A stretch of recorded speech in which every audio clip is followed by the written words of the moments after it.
I'm live. It is I, Becca Lori Hector, here with Being Becca Live. Thank you guys for joining me today for Being Becca Live. It is the space that I have created where we talk about the things that are challenging when you are an autistic adult alive right now, and not when research catches up. And that's what we use this space for, to kind of chit chat about that stuff. And I try to pick topics that are things I am currently struggling with. And I do that so that everything is sort of very vulnerable and very real. And I'm really in touch with what it is that I'm processing and thinking about. And so I have a mix of topics today because there's a bunch of shit going on for me. But before I get into that, I just want to say to you guys, this is your last chance to get onto the new cohort of the Self-Defined Living course. It will begin in 7 days. Literally a week from today, February 9th, I will be beginning the next live run of Self-Defined Living, the course. And I hope to see some of you join me there. Registration is on my website. It is beccalori.com, which is down below in the description of the video. Additionally, I have the February Self-Defined Living seminar that I'm doing this month. It returns in February. The topic is going to be tackling transitions. And that is what we were going to be talking about on February 23rd. So if that's something you're interested in or you need some more information about, you can head on over to my website, look for the seminar series tab, and scroll yourself down past all of the old ones, make note of the ones you think you want to take. And then, of course, on the bottom will be the one for February where you can go ahead and register. So I hope to see a bunch of you guys there at either one of those things as I begin to grow the Self-Defined Living community. Hey, CV, thank you so much for joining me. I'm excited to have you here. I was thinking about you today, actually, now that I think about it. I was thinking about how the last time I did a live stream, I was talking to you guys about how Macy Gray is just such a mood. And I guess I've been in the space of like wanting mood music. And so I all of a sudden got this desperate attempt to like find these these mood musics for me. Like, who are those people that touch me in that special way where I say, oh, their music is just a mood in and of itself, right? So Norah Jones comes right to mind. But today I was like, ooh, Fiona Apple. And I was like, ooh, I'm going to pull up the title album. I haven't listened to that in a long time, blah, blah, blah. And I started listening to Fiona Apple, you guys. Fiona Apple makes the list. She is a mood all to herself, girl. I am just in the Fiona Apple space right now. And so I'm going to be listening, I think, for a little bit. But I was thinking, CV, wow, that would be really interesting to find out if you like her too, if you like her music. So I'm curious, right? If that is also another one of those mood type musics. And if that's what you listen to, I want some recommendations. I would love some music recommendations right now.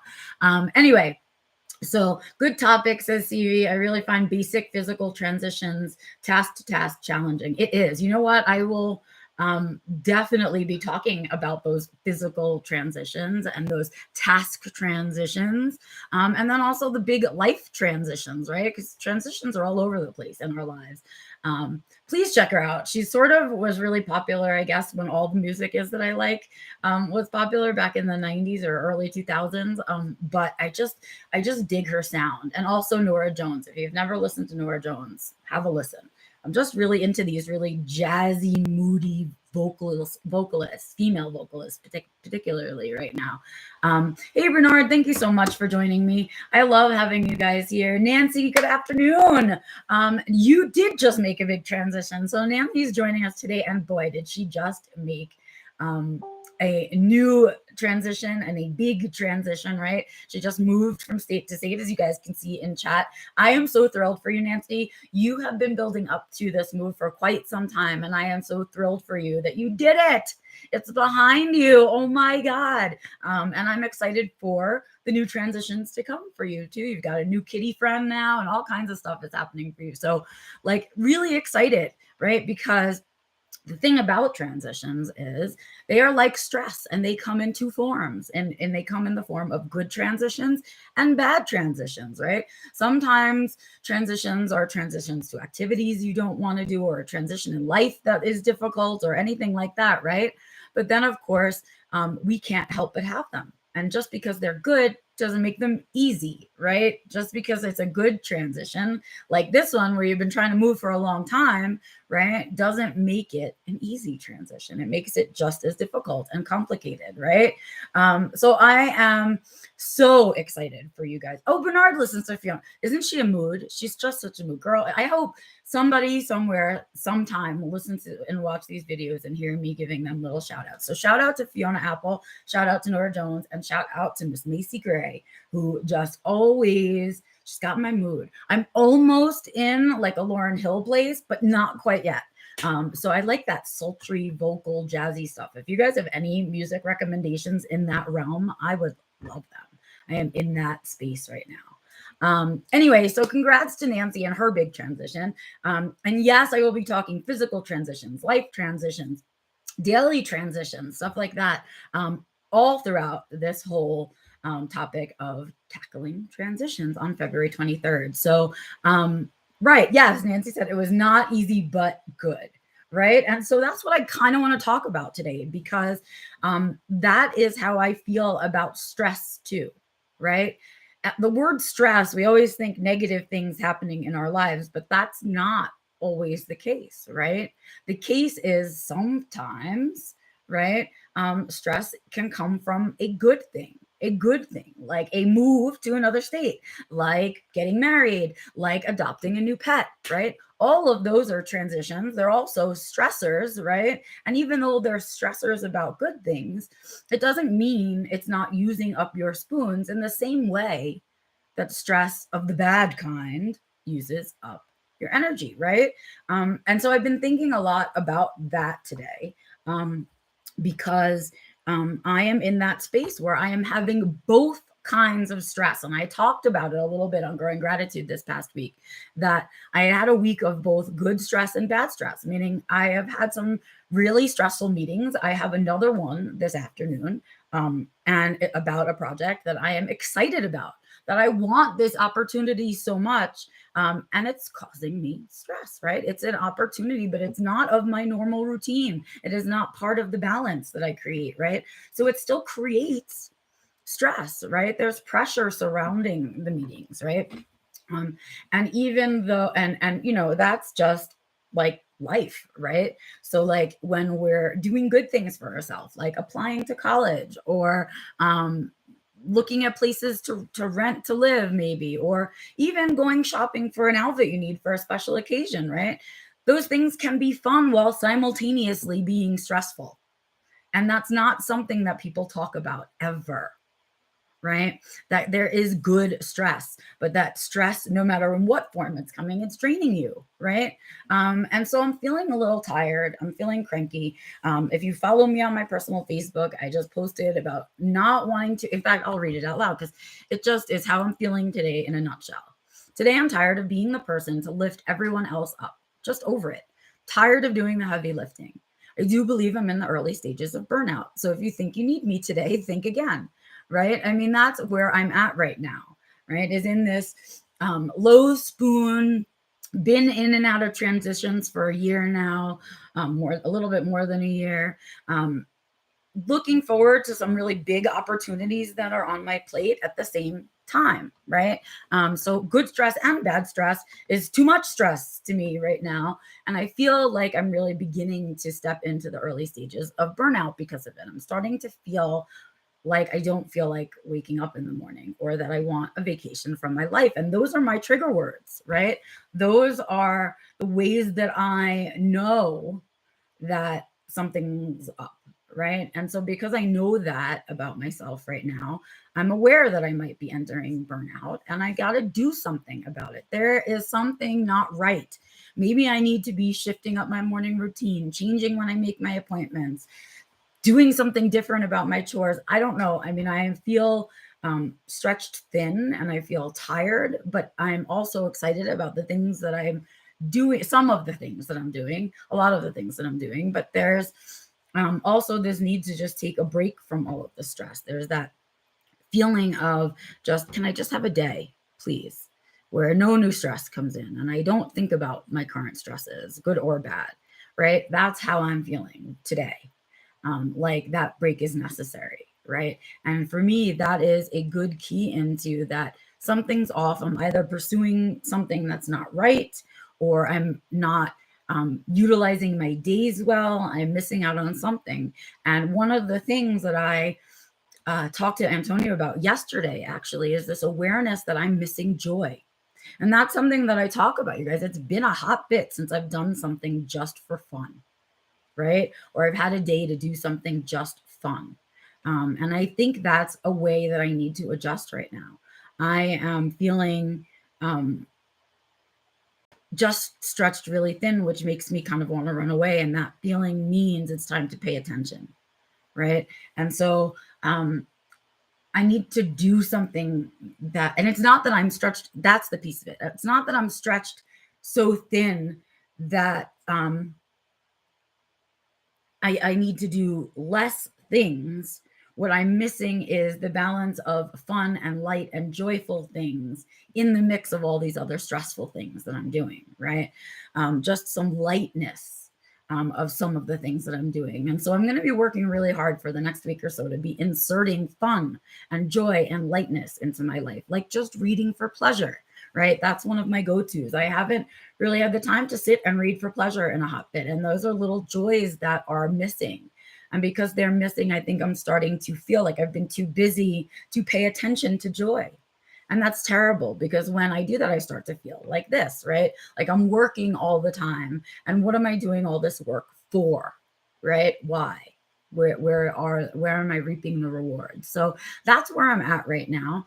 In terms of how I'm feeling. And I'm just wanting us to have that conversation about good stress versus bad stress, right?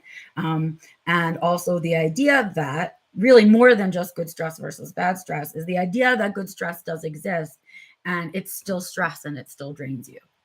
And so just because it's good doesn't mean it's not stressful.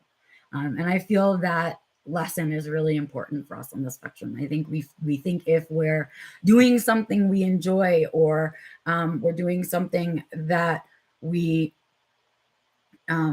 oh, I just read Bill's comment. Bill, you just distracted me because it's so good. I have to read it out loud. So Bill just said, I call the bullshit quoting. Joy has to exceed the bullshit. And he's right, right? You're right, Bill. You're 100% right, because and that is something I should be saying to myself, right? Those are my words. I hear them, right? Because what are we doing all the bullshit for if not for the joy? And if we're not having more joy than bullshit, something is wrong, something is off balance, and we have to change something, right? And that's the awareness that I'm having is bullshit. I'm tired, I'm exhausted, I'm feeling stretched thin, I'm working really hard, and I'm helping other people, and I'm not filling back up my bucket. I'm not. And because I'm not properly filling up my bucket, I'm feeling disillusioned. I'm feeling disappointed and tired because things aren't happening fast enough or going the way I want them to go, or opportunities are presenting themselves and I'm not sure how to fit them all in or how to decide between them, right? And so I need some fucking joy right now. I need some lightness. I need to watch a movie and forget about other shit and all kinds of other things right now. And I'm happy to say that I have that day coming up tomorrow. I have to get through today. I have a bunch of things scheduled. And one of them is that stressful meeting that I must do because I'm excited about it, even though it's stressful and I don't know how to explain that properly. Like Bernard is talking in the chat about how job interviews can be stressful, right? And that he's tired because he's been doing a bunch of job interviews, right? And they are, and so are these stressful meetings. Like you want that job, you're doing these job interviews because you want that job, but it's still so stressful and exhausting, right? And it's for the good, and it's because you want to be a part of whatever it is that you're working on, but at the same time, I'm tired, right? And there's this tired that comes with it. And so I think it's just an interesting thing, like for us to really understand that, and to understand that good stuff also comes with stress. right? And I think when we think about a wedding or, right, I think that is the classic example of good stress, right? People always want it. They're very happy. They're excited for the day, but they are so overstressed and they don't get to eat and all of these other things don't happen right, right? The self-care goes out the window, right? Good stress. And that's the space that I'm in right now. I feel like I'm wedding planning for this thing to happen that I really want to happen and for it to work in coordination with the other things that I'm working on really badly. And because of that, I haven't been paying attention to joy and just basic things like joy. So I have a day very light tomorrow. I was supposed to take Fiona to the groomer today, but we got snowed in. And so her appointment is rescheduled for another day. And I am going to just really take tomorrow for myself to do the things that feed my brain, that feed my soul, that recharge me and energize me, the little joys, right? There are days that I get to just sit in front of my computer and write or just create. And I look forward to those days, and I haven't had a lot of them. And so I'm going to try and take one of those tomorrow. But yeah, that's the space, right? And because it's good stress, I'm not looking at it through the lens of stress, and I'm forgetting, right, that balance of care, that I need to do the self-care because of the stress, right? OCD says free. I know, it's my word, free. I'm supposed to be free of this shit. That is the goal for this year, is to work on that freedom. And I need a day of freedom tomorrow. That's what I need. A day where I'm not taking care of anybody else, where I'm taking care of the things that I need for tomorrow. And so that is the thought I kind of want to leave you guys with, is to remember the bad stress and remember the good stress, and really keep in mind that good stress is just as exhausting as bad stress. And so we have to remember self-care when stress of either kind is around. And I am guilty of not seeing it coming this time, right? And so I'm tired, and so I'm going to be infusing some joy and doing some lightness of things, and probably hopefully saying no to some more things that I really don't feel like doing, because I am limited right now. Nonetheless, I made it to February, you guys, which is my excitement. If I can make it to the end of this month, I know that I will start feeling better because we'll start having longer days. We'll be heading to spring and all of that stuff. And so the seasonal affective disorder will be lifting a little bit. And I'm looking forward to that, because that should help move me as well out of this sort of bummy space. But I want to acknowledge the bummy space at the same time. And so I am today acknowledging the bummy space that I'm in, and that it's really kind of my own making, this bummy space. There are some things in it that I couldn't control, but there are a lot of things in there that are things I've let take over joy a little bit. And I gotta, right? The balance is off and I can feel it. I'm feeling it inside. And it feels out of alignment and feels all icky and yucky. And that's why I feel like this today. Like I just didn't want to deal with today at all. And so not today, Satan. I got to get through today. And so I'm going to, and I will, and I will pass, but I love sharing with you guys these moments because, I'm in them right now. And when I can do that, when I'm in it, I work really hard at describing it for you guys. And then you recognize yourselves in those things and you see the mistakes I'm making so that you can backtrack yourself. So I hope I'm leading by example. I'm doing my darndest to do it.